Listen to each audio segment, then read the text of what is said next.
નમસ્કાર. આકાશવાણી અમદાવાદ વડોદરા પ્રાદેશિક સમાચાર રિદ્ધિ ઉંધાડ વાંચે છે. સૌપ્રથમ મુખ્ય સમાચાર. પ્રધાનમંત્રી નરેન્દ્ર મોદી આજથી 2 દિવસ માટે રાજ્યના પ્રવાસે. સેલવાસમાં 2587 કરોડ રૂપિયાની વિવિધ યોજનાઓની ભેટ આપશે. પ્રધાનમંત્રી નરેન્દ્ર મોદીના 8મી માર્ચના નવસારીના કાર્યક્રમની સલામતીની વ્યવસ્થા મહિલા પોલીસ દ્વારા કરાશે. પશુપાલકોને લાભ કરતા ડીસાના સિમેન્ટ સેન્ટરનું મુખ્યમંત્રી ભૂપેન્દ્ર પટેલે ગાંધીનગરથી વર્ચ્યુઅલ લોકાર્પણ કર્યું. પોરબંદરના મરઘા ડુંગર પર ભીષણ આગ લાગતા દોડધામ. પ્રસિદ્ધ યાત્રાધામ દ્વારકામાં હોળીના પર્વની ઉજવણી નિમિત્તે ફૂલડોલ ઉત્સવની તડામાર તૈયારીઓ. સમાચાર વિગતવાર. પ્રધાનમંત્રી નરેન્દ્ર મોદી આજે ગુજરાત અને કેન્દ્ર શાસિત પ્રદેશ દાદરા નગર હવેલી અને દમણ તેમજ દીવની 2 દિવસની મુલાકાતે આવશે.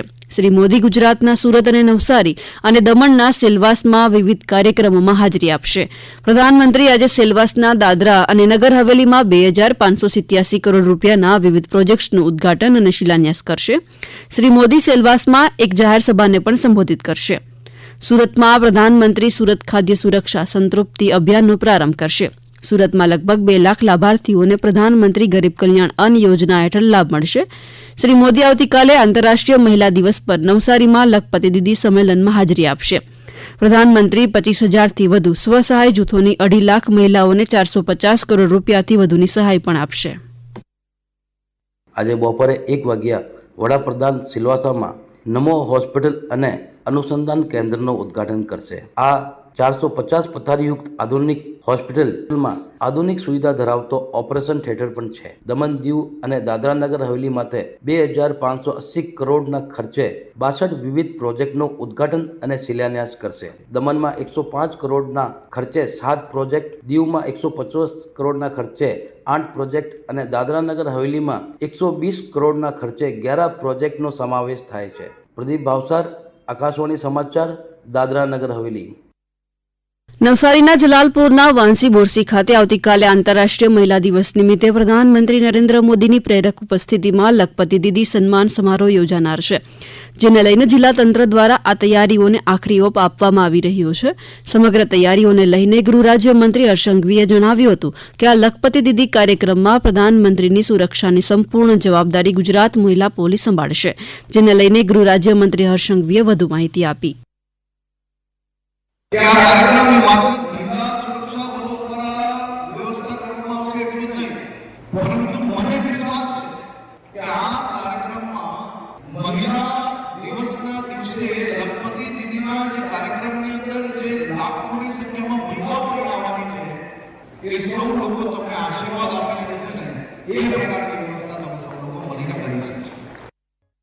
કોંગ્રેસના નેતા અને લોકસભામાં વિપક્ષના નેતા રાહુલ ગાંધી આજથી 2 દિવસના રાજ્યના પ્રવાસે આવી રહ્યા છે. આજે સવારે તેઓ અમદાવાદ આવશે.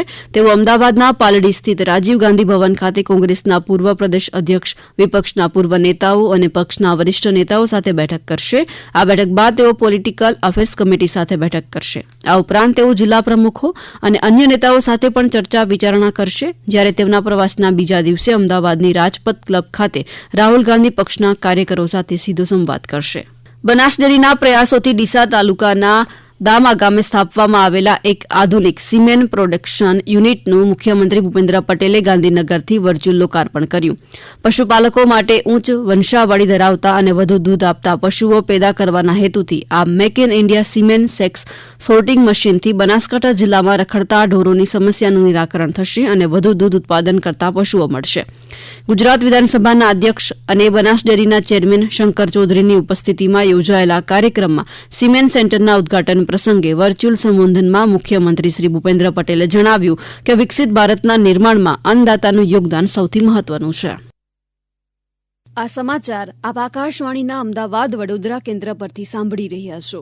આ સમાચાર આપ અમારી YouTube channel AIR news Gujarat પર પણ સાંભળી શકો છો. વધુ સમાચાર માટે આપ અમારી વેબસાઇટ newsonair.gov.in/gujarati અને અમારા એક્સ હેન્ડલ AIR News_ABD ને ફોલો કરશો. રાજ્યમાં ગઈકાલે આગના બે અલગ અલગ બનાવમાં પોરબંદરના મરઘા ડુંગરમાં અને કચ્છના અંજારની ગૌશાળામાં આગ લાગી હતી. પોરબંદરના અમારા પ્રતિનિધિ મહેશ લુકાએ આપેલી માહિતી અનુસાર કુતિયાણા તાલુકાના દેવડા ગામે આવેલ મરઘા ડુંગરમાં 1200 થી 1300 હેક્ટર વિસ્તારમાં આગ લાગી હતી. ડુંગર પર લાગેલી આગને કારણે વન્ય પ્રાણીઓના જીવ પણ જોખમમાં મુકાયા હતા. જોકે આગ બુઝાવવા માટે ફાયર બ્રિગેડ પ્રયાસો કર્યા હતા, પરંતુ તેમાં અનેક મુશ્કેલીઓ આવી હતી. બીજી આગની એક ઘટના કચ્છના અંજાર આદિપુર વચ્ચે આવેલ કામધેનુ ગૌશાળામાં બની હતી. ગૌશાળામાં રાખેલ ઘાસચારામાં આગ લાગી હતી. આગની ઘટનાની જાણ થતાં જ અંજાર ફાયર બ્રિગેડની ટીમ ઘટના સ્થળે ધસી આવી હતી. જોકે ઘાસચારાને કારણે આગ વધુ પ્રસરી હતી. જોકે ગૌશાળામાં રાખવામાં આવેલા પશુઓ સુરક્ષિત હોવાના અહેવાલ સાંપડી રહ્યા છે. અમરેલીના લાઠી તાલુકાના હાવતડ અને ઇંગોરળા ગામ વચ્ચે રિક્ષા અને બાઇક વચ્ચે અકસ્માત સર્જાતા ખારા ગામના 2 યુવાન અને એક બાળકીનું ઘટના સ્થળે જ મોત નીપજ્યું છે, જ્યારે એક યુવકને ગંભીર ઇજા થતાં અમરેલીની સિવિલ હોસ્પિટલમાં સારવાર માટે ખસેડવામાં આવ્યો હતો. ગઈકાલે રાત્રે સર્જાયેલા આ અકસ્માતમાં છકડો રોડ પર પલટી ખાઈ ગયો હતો. બીજી તરફ મોડી રાત્રે સાબરકાંઠા જિલ્લાના ઈડર વડાલી હાઈવે પર ટ્રક અને જીપ વચ્ચે અકસ્માત સર્જાતા 11 જેટલા બાળકો સહિત 33 થી વધુ લોકોને ઇજાઓ પહોંચતા નજીકની હોસ્પિટલમાં સારવાર હેઠળ ખસેડવામાં આવ્યા છે. પ્રધાનમંત્રી ભારતીય જનઔષધિ પરિયોજના અંતર્ગત હાલ દેશમાં 15,000 અને ગુજરાતમાં 750 થી વધુ જન ઔષધીય કેન્દ્રો સેવારત છે. છેલ્લા 10 વર્ષમાં જન આરોગ્ય કેન્દ્રોની સંખ્યામાં 180 ગણો અને વેચાણમાં 200 ગણોનો વધારો થયો છે. છેલ્લા 2 વર્ષમાં જન ઔષધીય કેન્દ્રો દ્વારા 3,000 કરોડ રૂપિયાથી વધુની દવાઓનું રેકોર્ડ બ્રેક વેચાણ થયું છે, જેને લઈને જન ઔષધિ કેન્દ્રના મિલન શાહ વધુ માહિતી આપી રહ્યા છે. પ્રધાનમંત્રી જનઔષધિ કેન્દ્ર એક એવી યોજના છે કે જેનાથી દેશના દરેક લોકોને સસ્તી દવાઓ મળી રહે અને એ બી ઉચ્ચ ગુણવત્તાવાળી મળી રહે, તે આ યોજનાનો મુખ્ય ઉદ્દેશ છે. આ સ્ટોરમાં દવાઓ તો મળે જ છે, સાથે સાથે સર્જિકલ ઉપકરણો બી મળે છે, પછી રોજિંદા જીવનમાં વપરાતી ચીજવસ્તુઓ બી મળતા હોય છે, પ્રોટીન પાવડર મળે છે, મહિલાઓ માટે સેનેટરી નેપકિન્સ મળે છે, જે ₹1 એક સેનેટરી પેડ આખા દેશમાં જનઔષધિ કેન્દ્રમાં મળે છે. ચલો તો આપ બધાને હું વિનંતી કરીશ કે આપ બધા નજીકના જનઔષધિ કેન્દ્રની વિઝિટ કરો અને આ કેન્દ્રમાંથી મેક્સિમમ લાભ લો. પ્રધાનમંત્રી ગરીબ કલ્યાણ અન્ન યોજના ગરીબો માટે આશીર્વાદરૂપ સાબિત થઈ રહી છે. આ યોજના હેઠળ ગરીબ પરિવારને દર મહિને વ્યક્તિ દીઠ 5 કિલો અનાજ આપવામાં આવે છે. વન નેશન વન રેશન કાર્ડથી લાભાર્થીઓ હવે દેશમાં ક્યાંયથી પણ સરળતાથી અનાજ મેળવી શકે છે. આ યોજનાનો લાભ મેળવતા સુરતના લાભાર્થીઓ પ્રતિક્રિયા આપી રહ્યા છે. રાશન લેવા રેશન કાર્ડ से રાશન લેવા આવે અને રાશન ઘઉં ચાવલ મળે છે, મહિનામાં એકવાર મળે છે. मोदी सरकार के राज में सब कुछ ठीक ठाक है. अंगूठा लगाया, आधार कार्ड दिया, राशन मिल जाता है, सब कुछ सुख शांति है. રાજ્યમાં આગામી 4 દિવસમાં તાપમાનમાં 3 થી 5 ડિગ્રી વધારો થવાની હવામાન વિભાગે આગાહી કરી છે. ફરી એક વખત આંશિક ગરમીમાંથી રાહત મળ્યા બાદ લોકોને કાળઝાળ ગરમીનો અનુભવ કરવો પડશે.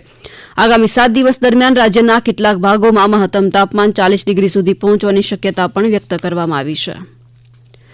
હોળી ધૂળેટીના તહેવારને ધ્યાને રાખી દ્વારકાના દ્વારકાધીશ મંદિરમાં ફૂલડોલ ઉત્સવ ઉજવવામાં આવશે, જેને લઈને જિલ્લા કલેક્ટર રાજેશ તન્નાની અધ્યક્ષતામાં દ્વારકા ખાતે સમીક્ષા બેઠક યોજવામાં આવી.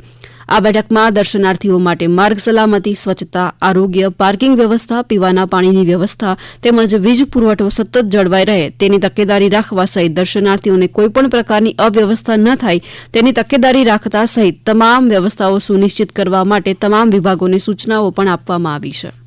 ગીર સોમનાથ જિલ્લાના કોડીનાર તાલુકાના વિઠ્ઠલપુર ગામમાંથી લાઇમસ્ટોનની ચોરી પકડાઈ છે. મહેસૂલ વિભાગ દ્વારા ખાણ ખનીજ કચેરીની સંયુક્ત ટીમે વિઠ્ઠલપુર ગામની કોરી લીઝની તપાસ કરી માપણી કરી હતી, જેમાં 85,764 મેટ્રિક ટન જથ્થો ગેરકાયદેસર રીતે નિકાસ કરાયો હોવાનું જણાવ્યું હતું.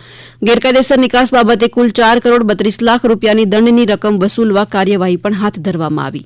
અમદાવાદ, હાવડા અને પોરબંદર સાંતરાગાછી કવિગુરુ એક્સપ્રેસ ટ્રેન રદ કરવામાં આવી છે. ખડગપુર મંડળના સાંતરાગાછી સ્ટેશન પર લેવાયેલા બ્લોકના કારણે આ ટ્રેન પ્રભાવિત થઈ છે. 9 મેના પોરબંદર સાંતરાગાછી કવિગુરુ એક્સપ્રેસ ટ્રેન અને 11 મેના સાંતરાગાછી પોરબંદર કવિગુરુ એક્સપ્રેસ ટ્રેન રદ રહેશે. અંતે મુખ્ય સમાચાર ફરી એકવાર. પ્રધાનમંત્રી નરેન્દ્ર મોદી આજથી 2 દિવસ માટે રાજ્યના પ્રવાસે. સેલવાસમાં 2,587 કરોડ રૂપિયાની વિવિધ યોજનાઓની ભેટ આપશે. પ્રધાનમંત્રી નરેન્દ્ર મોદીના 8મી માર્ચના નવસારીના કાર્યક્રમની સલામતીની વ્યવસ્થા મહિલા પોલીસ દ્વારા કરાશે.